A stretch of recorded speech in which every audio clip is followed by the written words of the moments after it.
I remember that from several years ago. So I mean, I think you could Google that, figure that out pretty quickly. But I think if I remember right, they have some pretty liberal usage policies on that for educational reasons and every other reason, I think so. But anything I would use, it would be something I created or something created for me by another photographer. I wouldn't, if it was in a paid video situation. Sure. You guys are asking some great questions. You need to save this. We're not officially started yet. Right. Welcome, Santa Steve. I see Steve joined us. Hey, Steve. Good afternoon. Steve H as well is on here, and Fred's on here. Yeah. It's Fred joined us a little late. I think he's got a steal up. That's okay. There's only 9 of us up here so far. That's unusual. I think we had 26 last month and about 20 or so the month before. I'm chasing them away. Oh, Ed Taylor's on there. I'm not going near that thing. No, not true. Not true. Just like in real life, the further along in the calendar you go, the nice list dwindles. Oh, yeah. It wasn't recorded now, was it? Well, actually, I am recording already, but I'll cut that out. Okay. In that case, my name is Durwood Blanks. Oh, Durwood's not with us yet, even though he got an invite like all of us. Good. No. Durwood and I are dear friends. He wouldn't think that's very funny that I blame him. Durwood is the one I was telling Barry earlier that Durwood gave me a couple of links about the Santa Ed. You might know about these infrared wands, if you will. I think they're infrared, where you can sterilize your costume just like 20 seconds or so. Yeah. In between sessions or what have you, or photography sessions or visits. I've heard about those, and then I just saw a thing today that just came out in an email this morning that they were touting the super speed with which they can disinfect phones and other items like that. Right. And the time was 5 minutes. And I'm thinking, really? That's the super speed? 5 minutes? I'm beginning to wonder if these 20-second things legit, or if the other thing was, I don't know. But I was surprised that the super speed was 5 minutes. Right. Yeah, 5 minutes is awfully, long if you got sessions going every 10 or 15 minutes. Right. Photography sessions. Okay, guys. With a few of us on here, I'm very surprised. Only a few, but it's already 12:01. I'll tell you what. It's already recording, so the ones that don't jump on here in the next few minutes can always join us on our Nashville, Tennessee. Steve, did you want to say something before we officially? Yeah, I wanted to just comment on that. Are they infrared or are they using UV? I would think 5 minutes of infrared, which is basically heat, might not be good for a costume or a piece of electronics. UV might be better. I don't know. I didn't see the ad.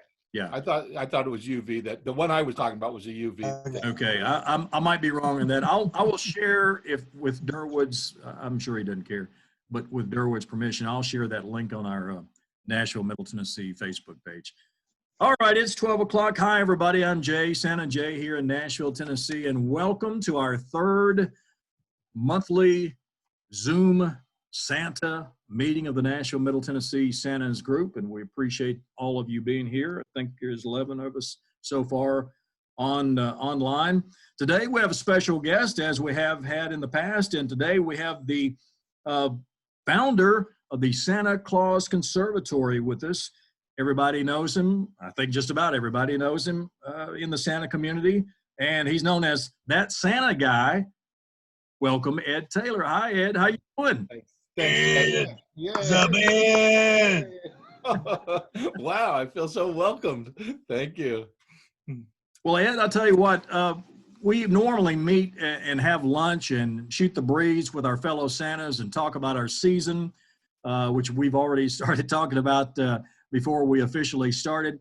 I know a lot of folks have questions about what you feel this season's going to look like. For those that don't know you or don't know much about you, give us the Reader's Digest version of who Santa Ed Taylor is.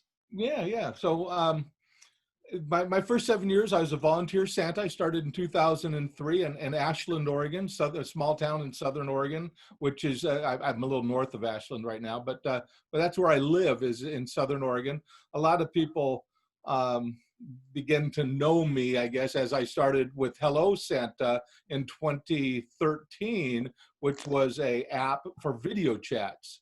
So they brought me on to help recruit and train Santas at that time. So anyway, after my 7 years as being a volunteer Santa, I took a mall job with Microsoft in LA. And then from there, and that was in 2011. And then it kind of built. And since 2011, every year I've been going down to LA doing my Santa thing. And I do a lot down there. Last 7 years or so, I've also, in addition to the personal appearances, which I do about 100 of a year, I do television and movies and commercials and all that kind of stuff as well. So, but in 2013 and 14, I was with a company called Hello Santa, which was an app that did video chats. After our first year, after we launched it, we sold it to Jib Jab, who brought me in and retained me, I guess, as a consultant and a recruiter and brand ambassador. And then they shelved the whole project. They went through some stuff and launched a new television program and all this stuff. And they just said they didn't have the resources to follow up with the Hello Santa thing. So that was kind of shelved at that point. But yeah, that's kind of a thumbnail. So last year, in this year already, I shot a television show in February, which is the last TV show that I've done. It was a NBC sitcom that'll air in December, I think. And then since then, the whole TV thing has kind of slowed down. I've done a couple of virtual auditions, which I've lost. I didn't book them. Some people think I book everything I go out on. I do not. I book about 20% of what I go out on. So that's kind of brings you up to the speed. As far as what I see in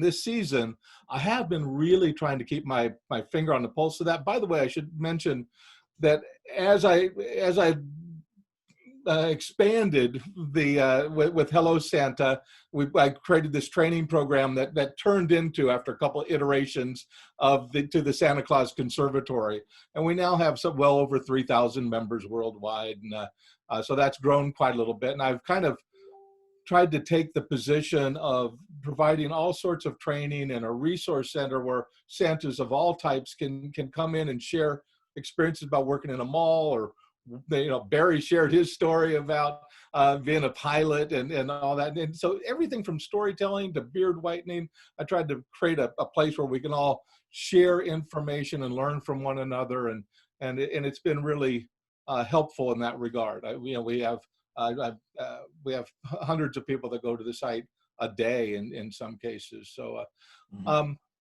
but this year I'm aligning with a new company, and I'm not quite at liberty yet to share the details of it. But I have been, and I've signed a non-disclosure agreement with them. So I again can't go into any of the real specifics.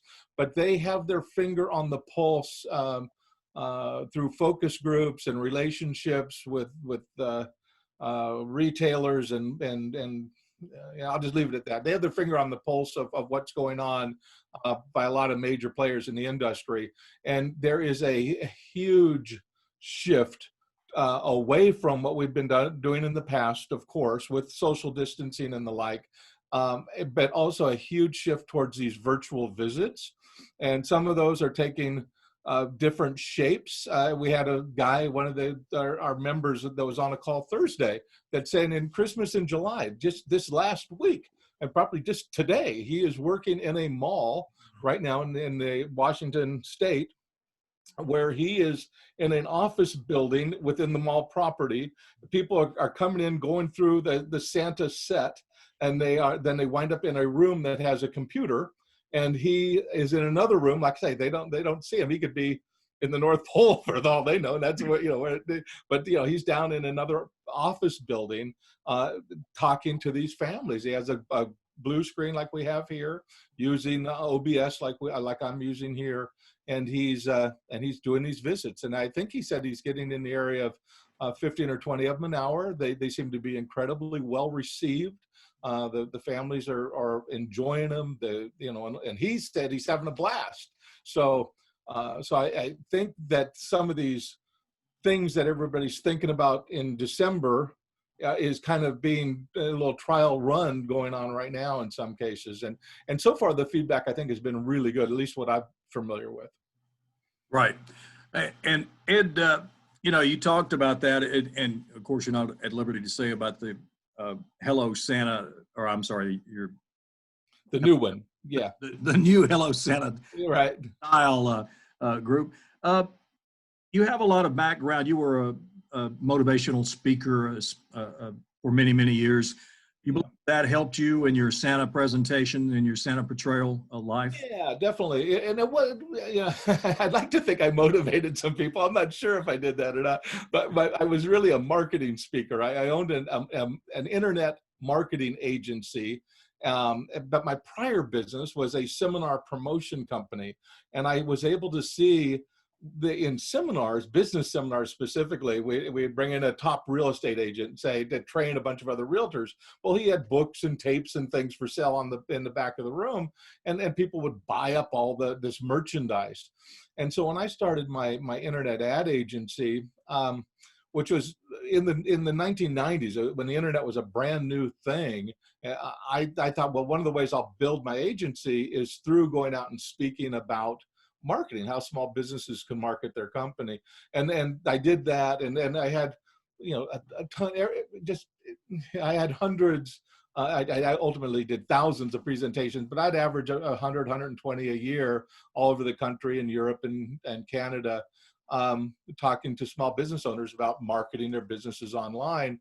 And yes, so a long explanation to get to the point that presence on stage, the improv kind of answers, all of that stuff I found incredibly helpful.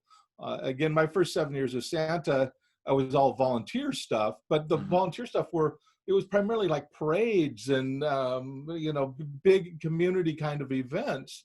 We're in a small area, but they said, I don't believe the number, but the people that organized our what they called the Grand Illumination in Ashland, Oregon, they said there was 10,000 people that attended that.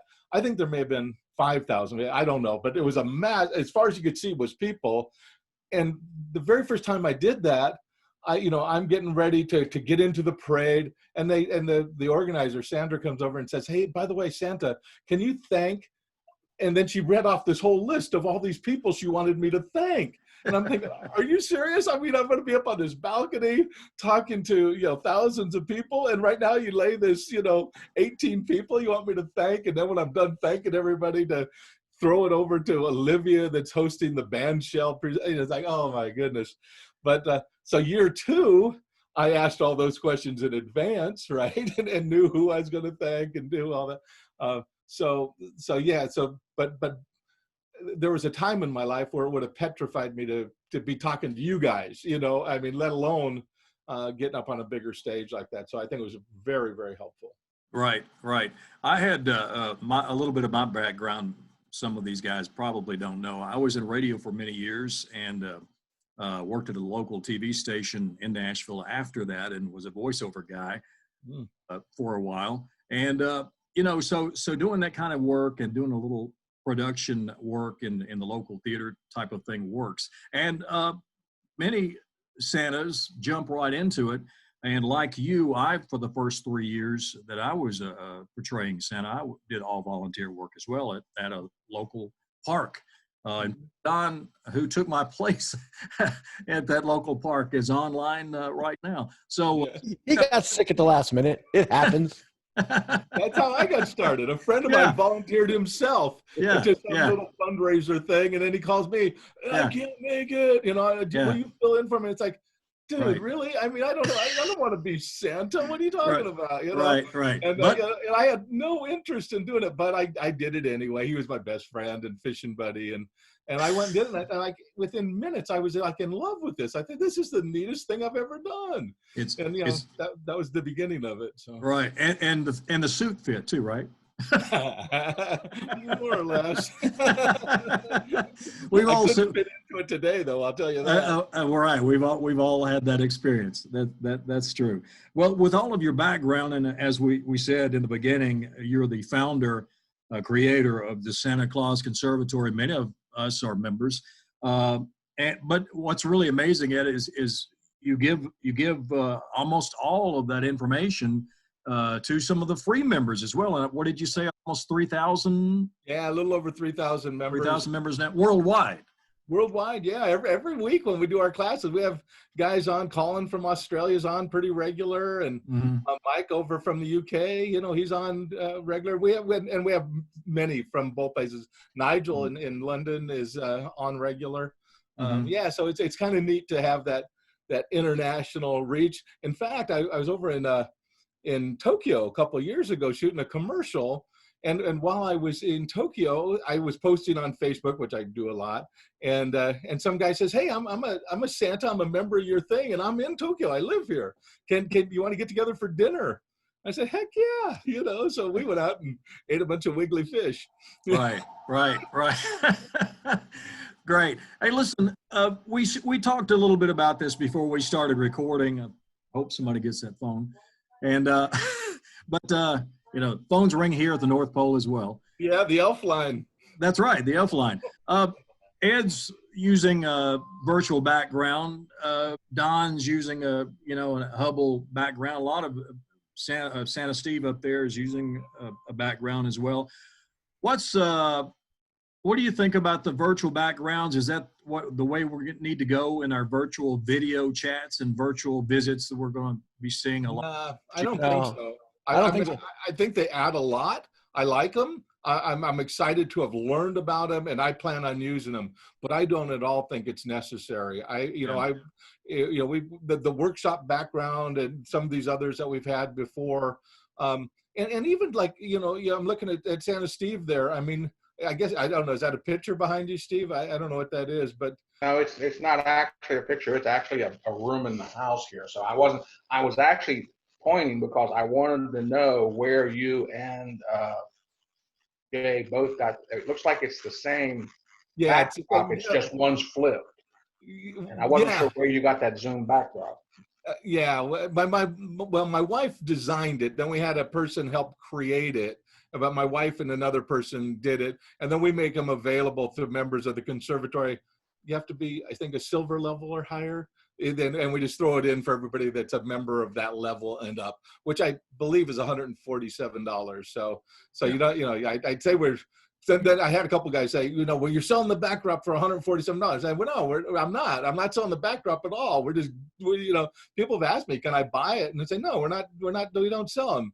But they're just available as a member perk for anybody who's silver and up. But I do think that anything that looks decent, what works. I mean, obviously we've seen both Hello Santa, Talk to Santa that have used vinyl backdrops that they pick up for $10 or $12, and they're not this, right? I mean, they're just not, but they work. And these guys have been doing it for years. They're making a little business out of it. Now, personally, I'm the kind of guy that I would rather have a real high value. Now, whether I charge for that or give it away, I want someone to say, "Oh my God, I can't believe I just talked to Santa. He was in the real North Pole." I mean, I want to wow them. And to the extent that I can do that with a little flicker on a candle or the chimney smoking back here, the kids looking at that. And I don't want it to be distracting, but if they look and say, "Oh my goodness," I mean, I'd like to pass the sniff test, right? If it all can. So yeah, and I think this helps with that, but I don't at all think it's necessary. And to that end, Santa Ed, last month we had Santa True on. Oh yeah, good. And he was talking about that very thing. He was talking about, the virtual visits, probably the way that most of us will be going this year, or a lot of our Santa visits will be virtual. And he said, remember that the kids that we'll be talking to on these visits were born with an iPad or a phone in their hand, and backgrounds You know, they might look at it 5 or 10 seconds. Then after that, it's you. That's right. You know, they're focused on you. So for your 10 or 15-minute visit. So you need to up your game. And as you say in the Santa Claus Conservatory, you know, making an ordinary Santa into an extraordinary Santa. Right. And, Right. you know, I guess that's one way of doing it, is to up your own game. I mean, I think we all learn something every year, every season. And I hope so. I used to think that more than I think it today, because I've talked to a whole lot of people that seem like they've been Santa for 12 years or 20 years. And it seems like rather than 20 years of experience, they have 1 year of experience 20 times. And there's a big difference. And, there is. But one of the things that I love about this technology, and it's a little bit about the fireplace going and the snow falling and all that, but it's also these additional things we can do. So, and we're not there yet. I'm certainly not, and a few of the guys are, Ron McLam and a few others are kind of toying with some of this stuff. But if we start thinking of ourselves as, in addition to a regular storyteller, but we start thinking of ourselves as a visual storyteller, just like a guy that makes a movie or a television show or a commercial for that matter. When you're working with a guy on a 30-second commercial, everybody on that set, everybody on the production team sees themselves as telling a story. They're telling a story in that 30 seconds. And if we start adapting that mindset of how do we become a visual storyteller, I think we'll find our backdrops, the animations that we can add to it, things that enhance the story we want to tell. And remember, in this environment, we might be talking to a child for maybe 10 minutes, 7, 8, 9, 10 minutes, you know, and so it's not 2 minutes in a Bass Pro, right? It's a longer thing. A lot of us, I think, we like to think we have some wisdom. We like to think we can inspire and maybe motivate, maybe you know, educate these children a little bit in their moment that we have with them. And I think that both this medium and the technology that we can overlay onto it really will help us with that as we get more familiar with it, more comfortable with it, and understand the power of it. And I don't even think we've begun to scratch the surface of any of that yet. Right. As you probably are aware, Hire Santa does a state of the season broadcast on their Facebook page. I think at least once a month, maybe. To that end, what do you see as ours in a broad sense? What do you see the 2020 season shaping up as? You know, from the people that I'm talking to, this is kind of the year of the virtual visit. I just think that's the direction from just overall, just everyone. I mean, it's just what I hear everywhere I go. And a lot of it is, again, how is it done? It's not whether it's going to be done, it's going to be done. It's just like, do we want the Santa in our own property so we can control the technology and the environment and do all that? Or is it okay if he works from home? Is it going to be Santa in a traditional outfit or Santa in something like more workshop-ish? So in fact, there was a big focus group recently, very, very recently completed, that indicated that there was a significantly higher interest amongst people that tend to buy pictures with Santas in having Mrs. Claus involved with these virtual visits this year. So I think there may be a significant area of opportunity for Mrs. Clauses this year as well. So, so that's the way I see it. I don't know what's going to happen with the in-person visits, and some people will be creative. There's a lot of talk about the use of plexiglass on sets, so that they can protect Santa and keep Santa away and still get some interesting, fun photos. So those kinds of things are certainly being both talked about and engineered. I think people are looking at how to design sets that way. But the vast majority, the huge majority of people that I talk with are talking about virtual visits in one form or another. Well, Hire Santa is talking about having their own program or their own backdrop and what have you, and they'll be booking through their sources. Sure. Is the Santa Claus Conservatory talking about something like that? Well, no, I don't do that kind of stuff. I'm not an agent. Here's what my goal is, pretty simple. I want to help all of our members accomplish all their goals, whether their goals are impact related, meaning through volunteer work or other things that create a big impact. To television, for me, I look at getting on television as creating a big impact, or finances. If it's income related, you want to earn more money as Santa, I want to help you do that.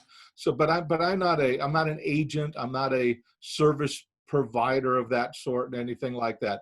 I am going to align, it looks like, we're in virtual agreement, just a matter of signing some paperwork now. But once it's all signed, I will align with a company that does video chats or virtual visits. They're I think they're going to be they're new, but I think they'll be a very, very significant player. They come with a great management team, great resources, and great relationships.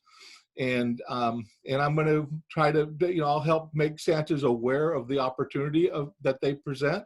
But here's my thing.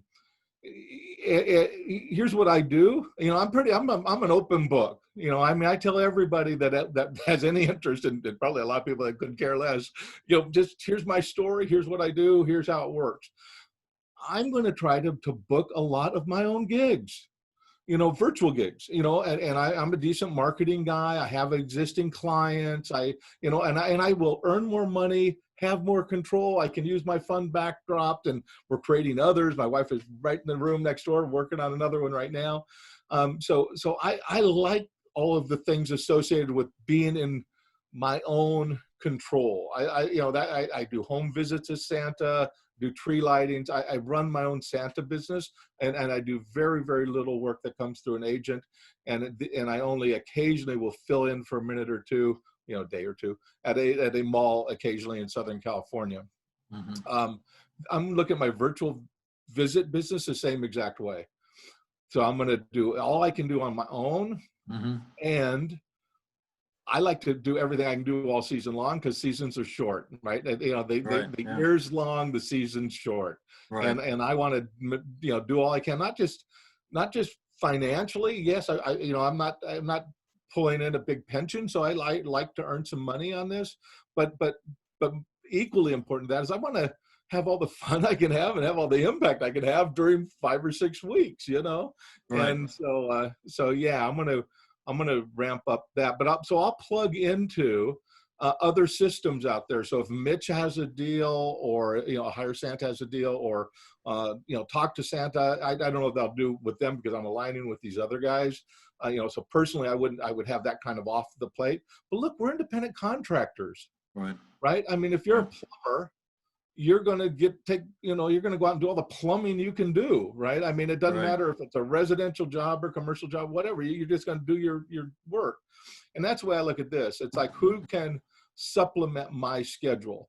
Now, that said, there's a whole lot of Santas out there that don't want to do all the hassle of booking, all the marketing of all the stuff. I mean, it's like, give me a Bass Pro job, or hook me up with Cherry Hill.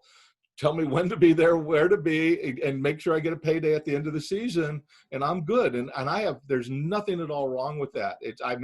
I totally relate to being in that place. So if that's who you are, then plugging into Hire Santa, and probably Talk to Santa, and probably this new deal that I'm going to align with, because you shouldn't have to do. I don't even think any of them, they're all retaining you as an independent contractor. I don't think they can, in any legit way, confine what you do and don't do with other contracts, right? I mean, I think, in other words, I would make as many things available to me as possible, and without overcommitting myself and all that. But that's how I'd approach it. Right. I think Don Knoll had a hand up. Don, did you have a question? Wait a minute. You're muted. You're muted. Unmute yourself there, please. No, I was just clapping. I was agreeing. Oh, it was a clap. Thank you. Oh, I'll take that. A hand up or a clap, it all looks the same on Zoom. Okay. All right. Barry, you were talking about Bass Pro Shop, Santa Barry down in Alabama, who's with us today. I think you're with Cabela's or Bass Pro Shop. Yeah, Cabela's in Huntsville, Alabama, and I was sharing with Jay earlier. I just happened to stop by there the day before yesterday and went back to say hello to everybody. And to my surprise, they say, "Hey, we'll be seeing you here in a few months." So that was great news, man. Yeah. Yeah, But definitely. I haven't got my my contract from Gina yet, but there seems the in-store deals a go. So that's great.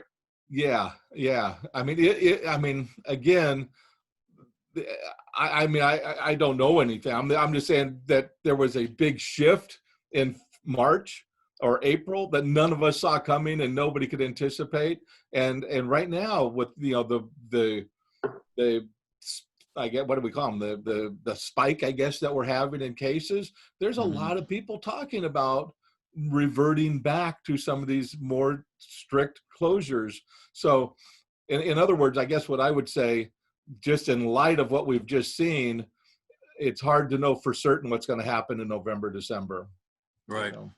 Yeah, Tennessee is one of those states, unfortunately, that's seeing spikes weekly these days. And Nashville has reverted back to an earlier phase right now. And Right. most of us have mandatory masks. Our county has mandatory mask mandates as of right now too. So it's a week to week. It is, when we just don't know. And that's why I say be prepared. Yeah. I mean, yeah. we can all go back. Now, it's a little different for me because I'm not going back to LA this year. I've been traveling, living, I mean, not just weeks at a time, but months a year in Los Angeles doing TV work and doing all the other stuff I've done. And when I started doing that 8 years ago, it was kind of with this thought that we don't have any grandkids now. If there's ever a time to chase the crazy dream, now's the time to do it. And those days are over. We now have a 2-year-old granddaughter. I'm not thrilled about going back to LA anymore. As much as and you guys all know this, it's like you have these relationships, both professional relationships with companies that I've been Santa for, but also the families. I mean, I have a lot of families that I've done every year since my first year down there. And I'm not at all excited about pulling the plug on them, but at the same time, this year lends itself to all that. And it's an easy way for me to do a pretty hard thing. But so this year I'm planning on, if I do live events at all, I'll do them here in Oregon rather than California. Santa True, last time we met, he was our guest, and he spoke about, obviously he's in California, he spoke about a new ruling, a new law, maybe that's cutting into his business, or all people that are basically independent contractors. Which, yeah, AB5. Yeah, I'm very familiar. Which would include Santas. Is that going to affect? Well, you're not going to California. I'm not going to California. Here's the deal, though. I mean, in the television entertainment industry, you're an employee for the job. So if it's a multi-day shoot, you're a short time, whatever they call that. But you're an employee for a day, or employee for 3 days, or whatever it is that the shoot time is, and they withhold. They do all this stuff to treat you as an employee. Obviously, you don't qualify for all their benefit packages and all the stuff like that, but they do the other things. And I think this AB5, the way I understand it, it is to prevent these things, primarily like Uber and different things, that where these they have a whole fleet of employees that are calling themselves independent contractors, so that the company's not doing the withholding and not giving them benefits. And in a way, and I'm certainly not a lawyer, an expert on any of this stuff, but the way I understand it is independent contractors, they run their own business. Again, much like a plumber, right? When the plumber comes into your house, you don't tell him, hey, here's how I want you to fix my sink or whatever. He breaks out his tools. He takes the handles off. He puts the washers in. You're not sitting there telling him what to do. And so he's an independent contractor. He owns his own, Mike's Plumbing or whatever, and comes out and does that. When we take a Santa job and they say, hey, we want you to sit in this chair on these hours and say this to the kids and make these 3 poses, all of a sudden we don't look as independent as that plumber did. And so there have been rulings both across the country and in California where they've classified people that are getting that much direction as employees. And so anyway, California is just formalize that. And several other states across the country have laws like that pending. Mostly the impact is on the employer or the hiring company, not as much on us. They're the ones that are hit with the, with the fines or the penalties primarily, although I think the California law also goes at the employee or the independent contractor as well. So anyway, yeah, it is something to be aware of for sure.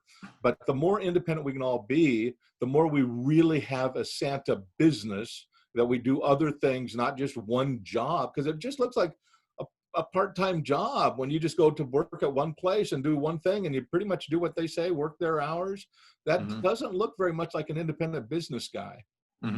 Yeah, and as you mentioned, Santa True mentioned the same thing, that we need to look out for this because it is making its way across the country. Here in Tennessee, probably not so much, as we're a right to work state, and they give quite a bit of leeway to large corporations that move headquarters. Yeah, and some of this also has to do though with Santas that are hired in different places. So in other words, you take a job at an LA mall or a San Francisco mall, and all of a sudden, again, how much it'll directly impact you and how much it'll directly impact the employer, I don't know what all those things are. But it is something that we ought to have at least some minimal awareness of as we move along, I think.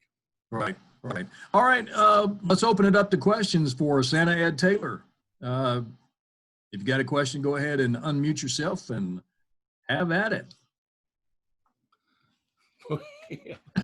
I will say this, but let me just say one more thing, and then Barry will jump over to you.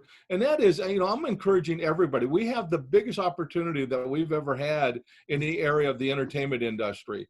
Right now, I live, 750 miles away from Hollywood, and up until this year, and late last year, but right up until now, every audition that I have done, with very, very rare exceptions, has required me to get up often in the middle of the night, drive for 11 and a half hours, do an audition that typically lasts less than 3 minutes, and now either drive back home or I wound up renting a place in LA where I stayed and waited to see if I'd get a call back. Anyway, all that has now shifted. Today, all of the auditions that we do are this. They're a pre-recorded message, often followed up by a live meeting. I just did a call back a week or so ago that was essentially a Zoom call with a couple of casting directors. And they had me both do the lines, go do my bit, but also ask me a bunch of questions and just get a feel for my personality. We can all do that. I don't care what city you're in. Every area. I live in Medford, right outside of Medford, Oregon. Our whole county is 220,000 people. We have agencies here. We produce local commercials for car dealers, for restaurants, for insurance agents, all those kinds of things. Our local TV spots, local roofers, all that kind of stuff. All of us can do both big city stuff and little city stuff right here. And most of that casting can be done from your home office. So it's pretty cool. And, and then when you book the deal, if you look on TV, you'll see there's commercials right now airing that were recorded in people's homes. People recorded them in their own homes, and then they splice them together, and they're testimonials for a pillow company or many other things. But, and maybe, in fact, I just did an audition last week for an AI thing, an artificial intelligence thing. And they asked if I would go either to LA or Las Vegas to shoot. And I said, no, if you want me, send your guy here, and they say, yeah, I think we can do that. I'll get back to you on it. So I don't know if they will or won't, but we can, things have changed. I wouldn't have dreamed of saying that a year ago. Yeah. And today they're kind of more flexible to it. Yeah, and you're making a good point, because a lot of these commercials, some music videos are being shot strictly on a smartphone. Totally. Totally on a smartphone and edited. Yeah. Oh yeah. If you Many watch times. Courtney, you look Courtney Lofton, Red Select, he's making beautiful videos. Right. Showing all this work he's doing in his amazing workshop, but he's doing it all on his iPhone, all the whole editing the whole job's done on his iPhone. It's Right. incredible. Right. The technology and the software available today is just unbelievable. If you have any knowledge of technology out there in a laptop and the software, you can do it. Go ahead, Santa Mary. This, I mean, just imagine Yeah. the local stores in your own town. I mean, the local restaurant. Couldn't you just use something like this? And with OBS, we can bring up lower thirds. We can bring up a menu. We can do all kinds of fun things right here on our little desktop or laptop computer that these guys can throw up on their Instagram feed, throw up on their Facebook page, add to their website. And they'd have to be willing to pay Santa Claus something to do those kinds of things. And Right.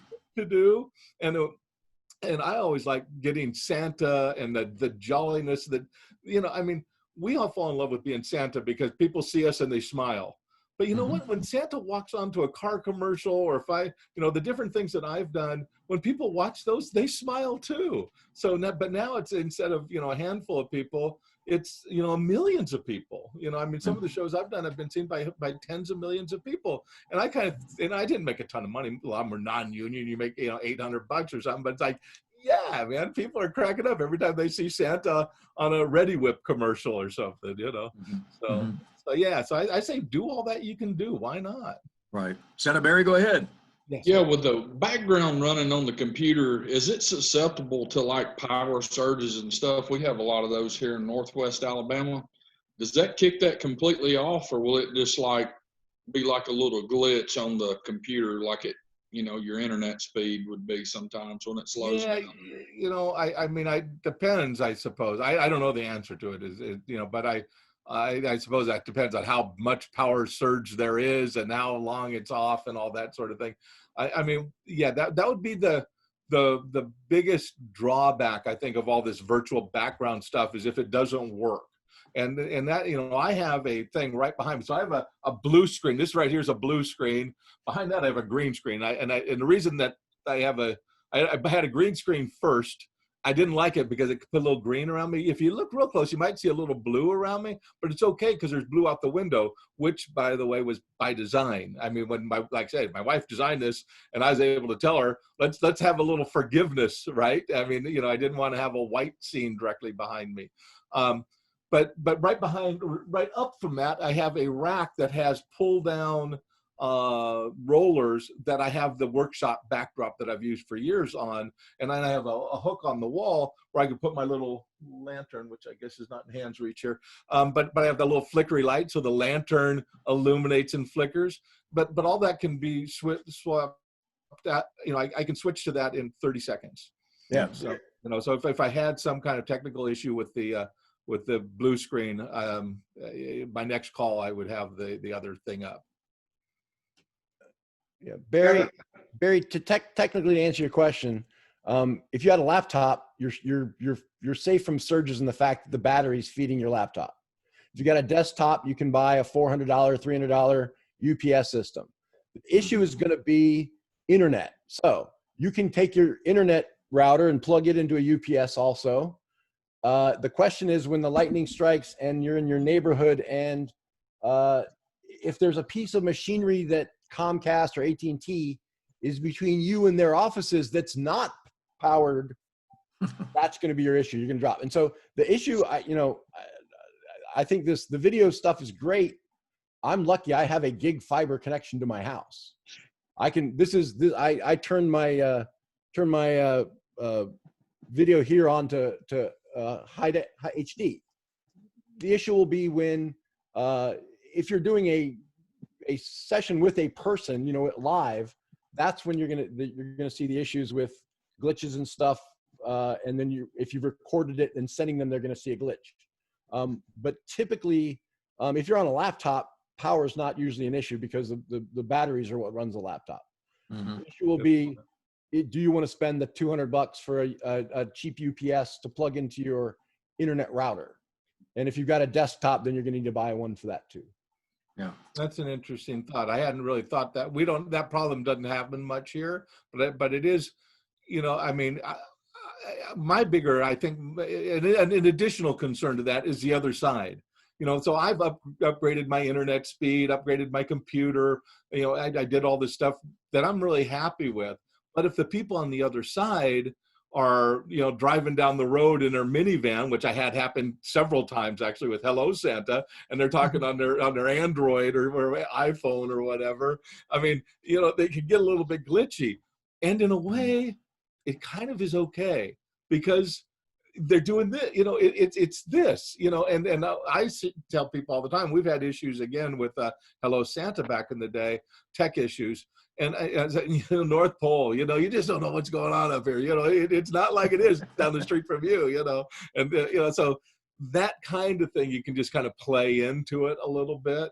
And, with this, we have little northern lights out the window. By the way, the other beauty of these virtual backgrounds is they can have things in them that become part of your story. You can say, see the little house down there? That's Beacon. Beacon. You probably read about him in the book, Selfie of it. Yeah, right there. That's his place. All of a sudden, it adds to, your whole storytelling. So, Santa Ed, Go ahead. Husky here. What lighting do you have in front of you? You look real good. I was just curious to know what kind of lighting you have in front of you. Yeah, so I have 4 LED panel lights. I have 2 that are almost even with my arms, at whatever that is, 3 and 9, something like that. And then at about 1 and 11, I have 2 other big panel lights. The ones that are 1 and 11, they're kind of more illuminating me. The ones that are further out are illuminating the blue screen behind me.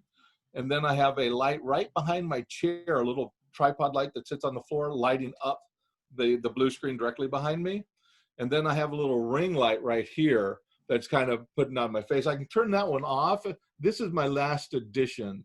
But see, that's okay. That works. But if I put it on, it just seems like it's a little better to me. And it's one of Looks good. It's a tiny little ring light that I can go more blue or more orange. And I kind of go to the middle shade and then I dim it down a little bit. But yeah, that's the way I set that up. And it's taken a while to kind of fine tune some of this stuff, but right now I'm feeling like, okay, I'm happy. I could do, in fact, I did a deal last Friday, not yesterday, but a week ago, I did a little birthday party for a 6-year-old, and it was the cutest thing. The mom calls me or texts me, and she says, I want to have a quarantine birthday party. We are so sick of being locked down. I have this, my son's turning 6 on Friday, and we're going to just have a Merry Christmas birthday. So he's going to wake up and it's Christmas at our house. And then she says, I want him to talk to Santa. So can you call? And I'm thinking, oh, this is the cutest thing ever, right? I mean, I love this idea. So she told me a bunch of stuff about the kid, little Anders. And anyway, so we did it. We had this call. Anyway, she sends me a letter, an email the next day saying, that he thought this was the best Christmas ever, or the best birthday ever. And, I just loved it. And he's not comparing it to anything, right? It's not COVID. It's not, oh, we had to do it this way because we couldn't do that way. It was just a great day. It was a fun little thing. And sometimes I think that we get in our own heads comparing, last year and other years to this year, and we think this year sucks because it's not what that was. And I think we can look at this and get pretty psyched and say, we can do some pretty fun things with this, and just don't get psyched out about it being bad, worse than something else. I mean, at least that's my take on it. Yeah. Thanks, Santa Ed. On the opposite end of what you just said, I've seen several iBurbs, fellow Santas, canceling their season. Do you see a lot of that? I do. Yeah, and it annoys me. I mean, and I'm an easygoing, nicest guy that anybody would ever know. I mean, seriously, and my wife even now agrees with me. She didn't agree with that for a lot of years, but she does now. She said, I think really have changed, So that's why he stayed in LA. Yeah, I saw this in a group the other day. It said, the guy said, I would never do a virtual visit. And I wanted to respond. I didn't. I would have. There was times I would have, but now I don't. But it's like, how selfish are you? That's what I wanted to say. It's like, how selfish are you? I mean, you tell me that you do this for the kids, and if going gets tough, and what do? You jump ship? You wuss. What are you doing? Suck it up. Learn how to provide the spirit of Christmas in this environment. What if every teacher across the country says, I'm not going to teach because this is not what I signed up for? Get out. Good point. Get out. I mean, we signed up to bring the Christmas spirit to people. Bring it. I mean, that's my rant. Well, thanks for that. I think, let's see, Stephen Kern, did you have your hand up? I was applauding what Senator Ed Taylor was saying just a few seconds ago. Before I said a hearty amen to what he just now said, but boys, suck it up. Amen to that. And I can hear some folks here down in the South say, I'm going to quit this season. You ain't from around here, are you, boy? Yeah, that's right. Yeah. But I do have a question for Senator Ed. Okay, I'll be transparent. It had never dawned on me until you mentioned just now, Senator Ed. It had never dawned on me to actually read the book Elf on the Shelf. Uh-huh. Okay, sorry. Okay, everybody can shake your fist at me now. Okay. Now, so that I just wrote down in my notes for me to get a copy of it and read Elf on the Shelf. Mm-hmm. What other reading materials have you found, first of all, indispensable for your Santa business, both for creating your own background story, just having awareness of stories. So enlighten me. Tell me what else I have missed by I don't know. You know, I mean, obviously, the night before Christmas, that's the one that everybody requests, and we have to know that, I think, and be comfortable with that. I don't do a lot of book reading. I do a little. My wife and I wrote a book called Selfie Elfie a while back, and we use that. And a lot of Santas have given us great reviews on that, and they seem to like that. So, and it was more a mission. I wanted to create. I'm kind of a morals guy. I try to be a teacher and a role model of some sort, so the book had a story in it that I thought was inspiring. So that was my reason for creating that. I also created a story that I called the Jimmy Hyatt story, why Santa Claus started giving away coal. And I love that story. Again, I wrote it, so of course I love it. But I love the message, the idea that Jimmy had a cold heart. And the reason I gave him coal is I didn't want him to leave him out. I mean, I love him just like I love all children, but he had a cold heart. And I wanted to give him something to remind him, to warm his heart.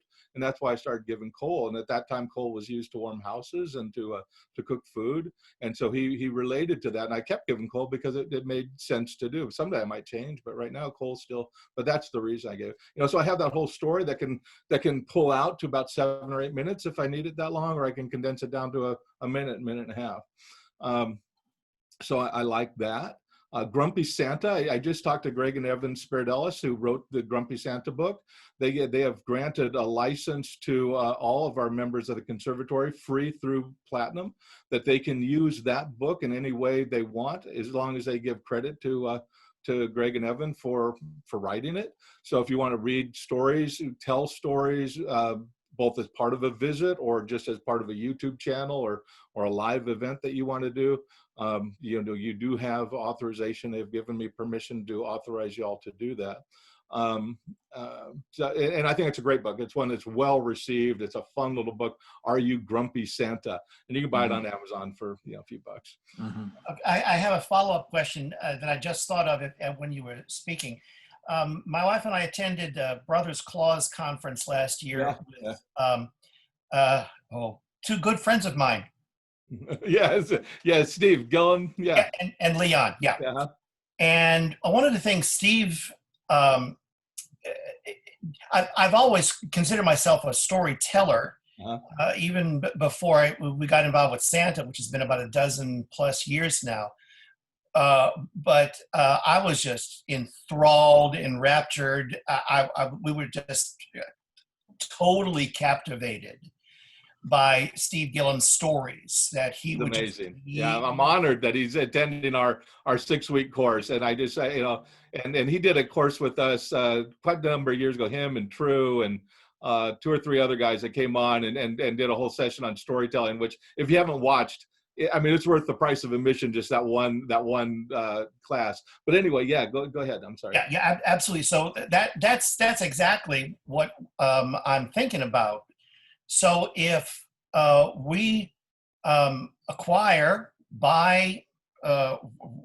however, if we acquire stories that we didn't write, Yes. and then we get paid for a virtual visit, and we tell one or more of these stories, yeah. What kind of copyright implications do we have there? Yeah, you got them. I mean, if they're not your stories and you're telling them, I mean, it's one thing if we're doing it at a home party, right? I mean, Right. I mean, we're legally, I guess we're not supposed to, but it is what it is.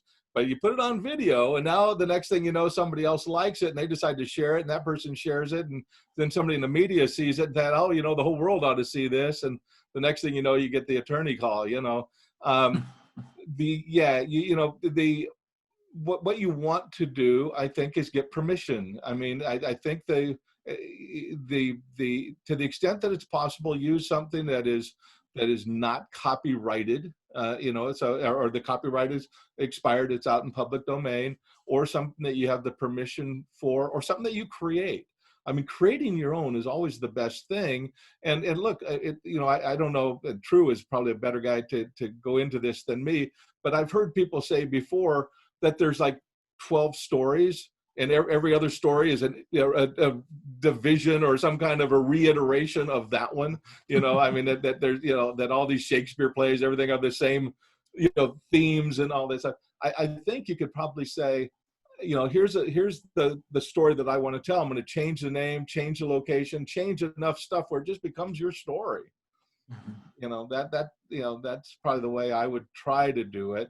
Or just get permission right now, but especially during this COVID time, there's a whole bunch of people that opened up the usage of their copyrighted material, especially for teachers, but also for library groups that all went online and all that, where these things were permissible for story time at the library, but at that time they would kind of come down on people for using them online. They've lifted those kinds of things. So find the stories that you want, try to find out who has a copyright and see if you can get a waiver on it.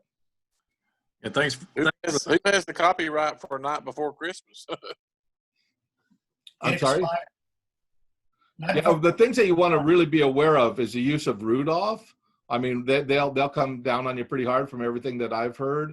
And I was warned back in the day with Hello Santa to not mention Rudolph, not bring Rudolph up, that kind of thing. And part of my routine in family, in homes or on the phone, I ask people, I say, do you know where I am? I like to ask a lot of questions, and they say, oh yeah, you're at the North Pole. And say, and what kind of animals do we have at the North Pole? Do you know? And they'll say, whatever it is, they say, they usually don't think of reindeer right off the bat. They say penguins or polar bears or something, but reindeer. And yeah, you're smart, man. Tell me, do you know any of my reindeer names? Like I have Dasher and Dancer, and then they say Rudolph, and he's my most famous reindeer of all. So that's kind of the way I let them bring it up, but I lead them. It'd be a hard time for them not to bring it up, but it makes it fun. But I do. The reason I do that is so I didn't do it. So yeah. So my wife and I do a lot of home visits and corporate stuff that's up close and personal, that kind of stuff. And so therefore we have to entertain the adults as well as the children. And I'll rattle off the reindeer name, Dasher, Dancer, Prancer, Vixen, Comet, Cupid, Donner, and Blitzen. And I say immediately, they're all girls, right? What? They're all girls? I said, yeah. And the parents and the adults will pop their heads up too as soon as I say they're all girls. And you can see the ladies going, where's he going with this? and I say, well, look, I mean, how else could an old fat white man get all the way around the world win one night without stopping to have to ask questions.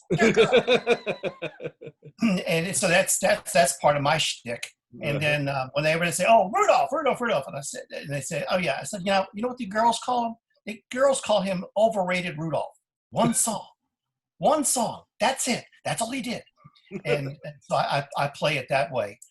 So now I'm saying that just not to pat myself on the back or anything like that, but have I, in your unofficial civilian opinion, am I crossing the line of copyright territory? Yeah, that'd be more trademarking, thing. But I don't think so. I mean, Okay. but again, I'm not an attorney, and I think they have to be a jerk to do anything on that, right? Which I'm not saying they're not. I don't know, but we have a guy, Bruce Templeton, up in Newfoundland, who wrote a book, and he mentioned Rudolph and stuff in there, and he's trying to get it published, and he had to go and get permission, which I think they ultimately granted him.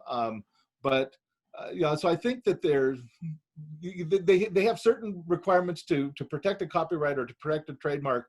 They need to enforce infringement, otherwise they lose it to the public domain. So, but what I think what you're doing in that kind of a mention probably is no big deal. Now, if you were doing it under somebody's brand, like if some company hired you to give visits, then I wouldn't do it, and they probably would make sure you didn't do it also, because then another company's kind of leveraging that. But it's just us being Santa, picking up a couple $100 for a visit, or $20 for whatever it is. I don't think anybody's going to care about that. For what it's worth. Thank you, sir. Good questions, Don. Good questions. And I, for one, have been using Selfie Elfie for a couple of years, and it's always a big hit. Santa Ed, I appreciate you. Good, You thanks. and Miss Lori writing that. It's a good little story with a good little tale. Listen, She wrote it and illustrated it. that's right. And she's a great artist too, by the way. If you guys don't know that, Ed's wife Lori is an artist, illustrator, and does a lot of backgrounds apparently too. Yeah, well, she's starting to. Yeah. Well, listen, we're out of time unless somebody has a burning desire for one last question. We're going to close this thing up. Santa Ed, we appreciate you being here in Nashville with us. I think we had about 16 at our peak with us this Saturday afternoon. Thank you for joining us from Oregon. We always appreciate you, your information. You're an inspiration to many of us, and your stories are great. We love the Santa Claus Conservatory. And thank you for stopping by. Thank you. Glad to be here. Thank you. And go out and inspire others to join us in this virtual visit thing. I think there's going to be a huge demand, and we're not going to be able to fill it. We need to get these guys that are turning their back on it to wake up a little bit and say, hey, I'll give that a try. And I think they'll fall in love with it. If they just have to be open to it. Right. Great anyway, deal. All right. Thank you, guys. It was a pleasure. Thank you. And I'm going to end with your own words, Santa Ed. Stay frosty. Stay frosty, my friends. Thank you. Have a great afternoon, everybody. Thank you. Thank you, Ed. Appreciate your time. God bless you, man. Bye-bye. Bye. Bless you, brother.